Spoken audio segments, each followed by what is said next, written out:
नमस्कार, आप सुन रहे हैं ऑल इंडिया पॉडकास्ट। मैं निखिल आपके साथ। हम आपके लिए अक्सर कई जबरदस्त कहानियां लेकर आते रहते हैं। इस बार हम आपके लिए एक बहुत ही अलग कहानी लेकर आए हैं। ये कहानी एक ऐसे लड़की की है जो जिगोलो बन गया। इसके पीछे क्या रास्ता, आखिर उसने जिगोलो बनना क्यों सही समझा? तो चलिए सुनते हैं कहानी उन्हीं की जुबानी। तुमको मालूम है कि तुम कहाँ खड़े हो? यहाँ जिस्म का बाजार लगता है। मैं यानी एक मर्द नीले गुलाबी बल्बों वाले इस कोठे में खुद को बेचने के लिए खड़ा था।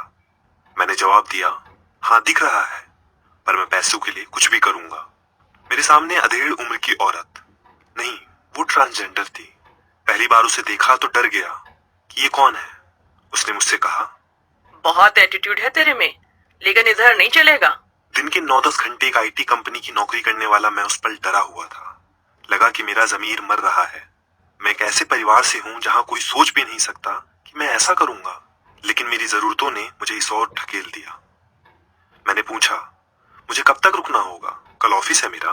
जा जाकर ऑफिस ही कर ले, यहाँ क्या कर रहा है फिर? ये जवाब पाकर मैं चुप हो गया। कुछ ही मिनटों में इस बाजार के लिए मैं एक नया माल, एक छैला हो गया। वो ट्रांसजेंडर अचानक नरम होकर बोली, तेरी तस्वीर भेजनी होगी, नहीं भेजी तो कोई बात नहीं करेगा। सुनते ही मेरी हालत खराब हो गई। मेरी तस्वीर पब्लिक होने वाली थी। मैं सोच रहा था कि कोई रिश्तेदार देख लेगा तो क्या होगा मेरा भविष्य।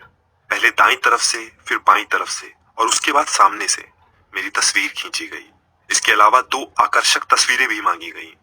मेरे सामने ही वो तस्वीरें किसी को व्हाट्सएप पर भेजी गई। तस्वीरों के साथ लिखा था, नया माल है, रेट ज्यादा लगेगा, कम पैसे का चाहिए तो दूसरे का भेजती हूँ। मेरी बोली लग रही थी, जो अंत में 5,000 रुपए में तय हुई। इसमें मुझे क्लाइंट के लिए सब कुछ करना था। ये सब किसी फिल्म में नहीं, मेरे साथ हो रहा था, जो बहुत अजीब था। मैं जिंदगी में पहली बार ये सब करने जा रहा था। बिना प्यार इमोशंस के कैसे करता, एक अनजान के साथ। ये सोचकर ही मेरा दिमाग चकरा रहा था। एक पीली टैक्सी में बैठकर मैं उस दिन कोलकाता के एक पॉश इलाके के घर में घुसा। वो शायद 32 या 34 साल की कोई शादीशुदा महिला थी। बातें शुरू हुई और उसने कहा, मैं तो गलत जगह फंस गई। मेरा पति गे है, अमेरिका में रहता है, तलाक दे नहीं सकती। एक तलाकशुदा औरत से कौन शादी करेगा? मेरा भी अलग अलग चीजों का मन होता है, बताओ क्या करूं? हम दोनों ने शराब पी। उसने हिंदी गाने लगाकर डांस करना शुरू किया। हम दोनों डाइनिंग रूम से बेडरूम गए। अब तक उसने मुझसे प्यार से बात की थी। काम जैसे ही खत्म हुआ, पैसे देकर बोली, चल कटले, निकल यहाँ से। उसने मुझे टिप भी दी। मैंने उससे कहा, ये सब मैं पैसों की मजबूरी की वजह से कर रहा हूँ। उसने जवाब दिया, तेरी मजबूरी को तेरा शौक बना दूंगी। मेरी मजबूरी कोलकाता से सैकड़ों किलोमीटर दूर मेरे घर से शुरू हुई थी। मेरी लोअर मिडिल क्लास फैमिली को मैं अनलकी लगता था, क्योंकि मेरे जन्म के बाद ही पिता की नौकरी चली गई। वक्त के साथ ये दूरियां बढ़ती गईं। मेरा सपना एमबीए करने का था, लेकिन इंजीनियरिंग करने को मजबूर किया गया। नौकरी लगी कोलकाता में। ऑफिस पॉलिटिक्स की वजह से मैं परेशान रहने लगा। शिकायत भी की, लेकिन कुछ नहीं हुआ। बाथरूम जाकर रोता तो कार्ड के इन और आउट टाइम को नोट करके कहा जाता, ये सीट पर नहीं रहता। धीरे धीरे डिप्रेशन ने मुझे घेर लिया। डॉक्टर के पास भी गया था, पर कुछ नहीं हुआ। जिम्मेदारी और परेशानियों का गट्ठर कंधों पर इतना भारी लगने लगा कि मैंने इंटरनेट पर सर्च करना शुरू किया। मुझे पैसे कमाने थे ताकि मैं एमबीए कर सकूं, घर पैसे भेज सकूं और कोलकाता की नौकरी छोड़कर भाग जाऊं। इस बीच मुझे इंटरनेट पर मेल एस्कॉर्ट यानी जिगोलो बनने का रास्ता दिखा। ऐसा फिल्मों में देखा था। कुछ वेबसाइट्स होती हैं जहां जिगोलो बनने के लिए प्रोफाइल बनाई जा सकती है, लेकिन कोई जॉब प्रोफाइल नहीं था। यहाँ जिस्म की बोली लगनी थी। प्रोफाइल लिखने में डर लग रहा था, पर मैं उस दहलीज पर खड़ा था जहां से मेरे पास सिर्फ 2 रास्ते बचे थे। पहला, दहलीज से पीछे हटकर सुसाइड कर लूं। दूसरा, दहलीज के पार जाकर जिगोलो बन जाऊं। मैंने दहलीज को लांघने का फैसला किया।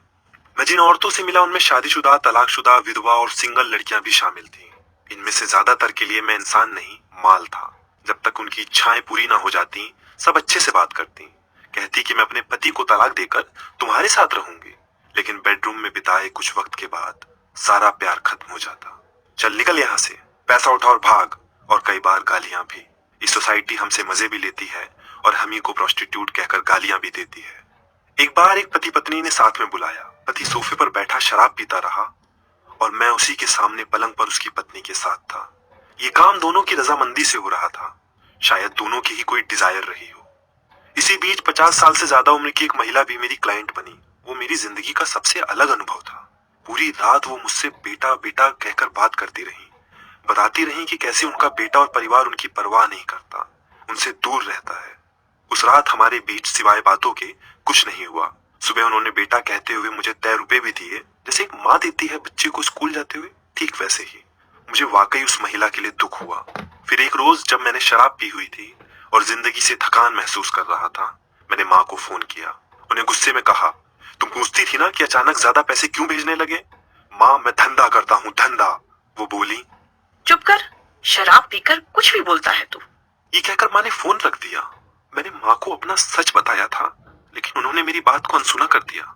मेरे भेजे पैसे वक्त से घर पहुंच रहे थे ना। मैं उस रात बहुत रोया। क्या मेरी वैल्यू बस मेरे पैसों तक ही थी?